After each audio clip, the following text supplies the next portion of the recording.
Hello दोस्तों, नमस्ते। हम रीता रानी मेरे यूट्यूब चैनल पे आप सभी दोस्तों को स्वागत है। दोस्तों, आप सब बीच में देखत रहे हमारे देवरानी उरानी आई है या बहुत प्यारी देवरान हमारे यहाँ है।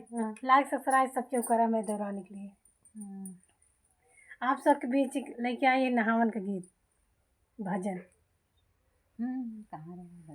कहारवा भजन ना। पुल पे हलचल मची गई भारी बड़ करारी साजनी। पुल पे हलचल मची गई भारी बड़ करारी साजनी। बड़ करारी साजनी ओ बड़ करारी साजनी। पुल पे हलचल मची गई भारी बड़ करारी साजनी। पुल पे हलचल मची गई भारी बड़ करारी साजनी।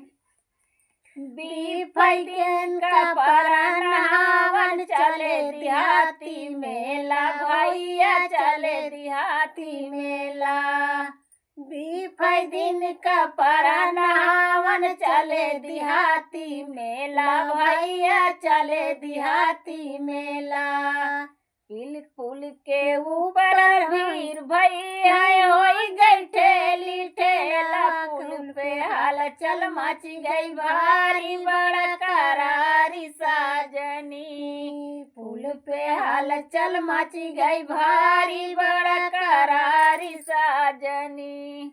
पुल के ऊपर भीड़ भैया होई गई ठेली ठेला। पुल पे हलचल मची गई भारी बड़ करारी साजनी। पुल पे हलचल मची गई भारी बड़ करारी साजनी। बड़ करारी साजनी बड़ करारी साजनी। पुल पे हलचल मची गई भारी बड़ करारी साजनी। पुल के ऊपर तार खिंचाए चालई मोटर गाड़ी भैया चालई मोटर गाड़ी। पुल के ऊपर तार खिंचाए चालई मोटर गाड़ी भैया चालई मोटर गाड़ी।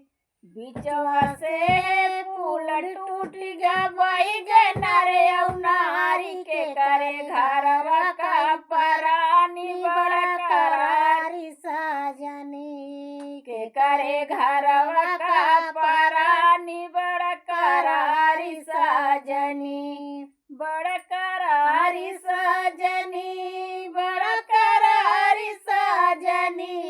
के करे घरवा का परानी बड़ा करारी साजनी। पुल पे हलचल मची गई भारी बड़ करारी साजनी। पुल पे हलचल मची गई भारी बड़ करारी साजनी।